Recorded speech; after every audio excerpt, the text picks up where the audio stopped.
Hello and welcome to my YouTube channel. आज हम बात करने वाले हैं एक ऐसे टॉपिक की जो पूरे वर्ल्ड ऑर्डर को बदलने की ताकत रखता है।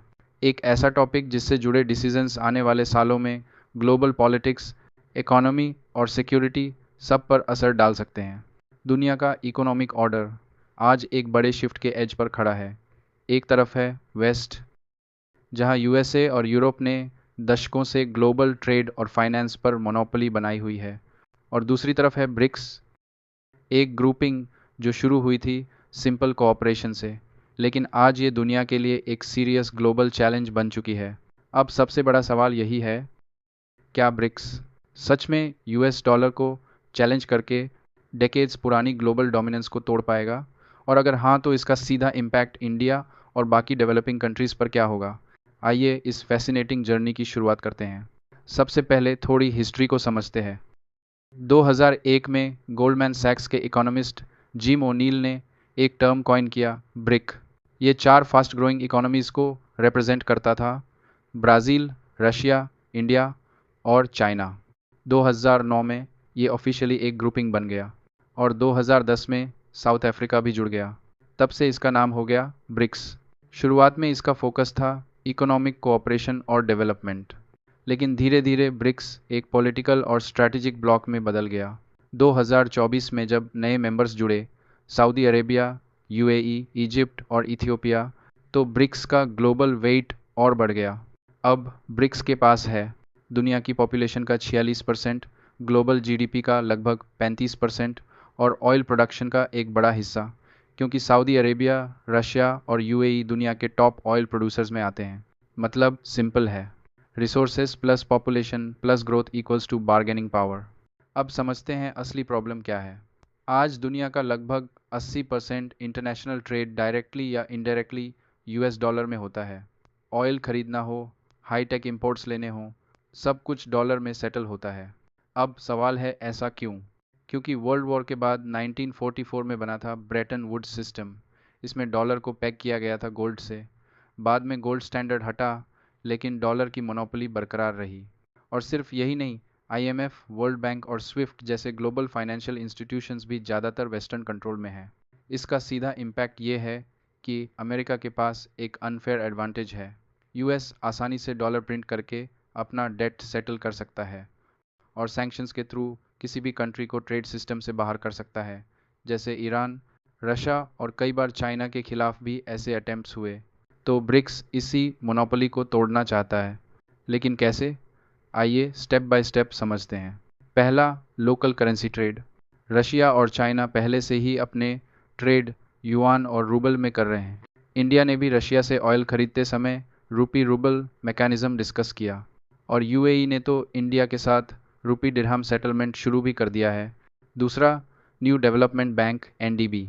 2014 में ब्रिक्स ने अपना बैंक बनाया, जो आईएमएफ और वर्ल्ड बैंक का अल्टरनेटिव है, और यहाँ लोन्स डॉलर में नहीं बल्कि लोकल करेंसीज में दिए जाते हैं। तीसरा, कॉमन करेंसी आइडिया। ये सबसे बोल्ड स्टेप है, एक सिंगल ब्रिक्स करेंसी जो डॉलर के अल्टरनेटिव के तौर पर काम करे। ज़रा इमेजिन कीजिए, ऑयल सऊदी अरेबिया से खरीदा जा रहा है और पेमेंट डॉलर में नहीं बल्कि ब्रिक्स कॉइन में हो रही है। यही वो स्टेप है जो सच में डॉलर की मोनोपोली को हिला सकता है। अब आता है एक इंटरेस्टिंग एंगल, इंडिया। क्योंकि इंडिया के लिए ब्रिक्स एक डबल एज्ड स्वॉर्ड है। एक तरफ इंडिया को एक ऐसा प्लेटफॉर्म मिलता है जिससे वो वेस्ट के प्रेशर को काउंटर कर सके। आईएमएफ और वर्ल्ड बैंक के लोन्स की जगह ब्रिक्स बैंक एक ऑप्शन देता है। साथ ही इंडिया अपने रुपी को इंटरनेशनलाइज करने की कोशिश भी कर रहा है। लेकिन दूसरी तरफ ब्रिक्स के अंदर कुछ चैलेंजेस भी हैं। चाइना के साथ लगातार बॉर्डर टेंशन्स, रशिया और चाइना की गहरी स्ट्रेटेजिक पार्टनरशिप, और ब्रिक्स के कई डिसीजंस में चाइना का हैवी इन्फ्लुएंस। अब सब कुछ इतना सिंपल भी नहीं है। ब्रिक्स के अंदर खुद के बहुत बड़े चैलेंजेस हैं। पहला, unity problem. India China border conflicts अभी भी अनरिजॉल्व्ड हैं। ब्राज़ील का टिल्ट कई बार वेस्ट की तरफ रहता है, और साउथ अफ्रीका अपनी इंटरनल पॉलिटिक्स में ही उलझा रहता है। दूसरा, करेंसी इशू। एक कॉमन ब्रिक्स करेंसी लाने के लिए सभी को अपना थोड़ा कंट्रोल छोड़ना होगा, लेकिन क्या चाइना अपने युआन का डोमिनेंस सैक्रिफाइस करेगा? सच कहें तो ये बहुत मुश्किल है। तीसरा, इकोनॉमिक गैप। चाइना की जीडीपी लगभग 18 ट्रिलियन है, जबकि साउथ अफ्रीका की सिर्फ 400 बिलियन। इतना बड़ा गैप ट्रस्ट और इक्वल से के लिए एक बहुत बड़ा ऑब्स्टिकल है। चौथा, वेस्टर्न प्रेशर। अगर ब्रिक्स बहुत अग्रेसिवली आगे बढ़ता है तो वेस्ट सैंक्शंस, ट्रेड वॉर्स और पॉलिटिकल इंस्टेबिलिटी क्रिएट कर सकता है। यानी ब्रिक्स की राह आसान बिल्कुल नहीं है।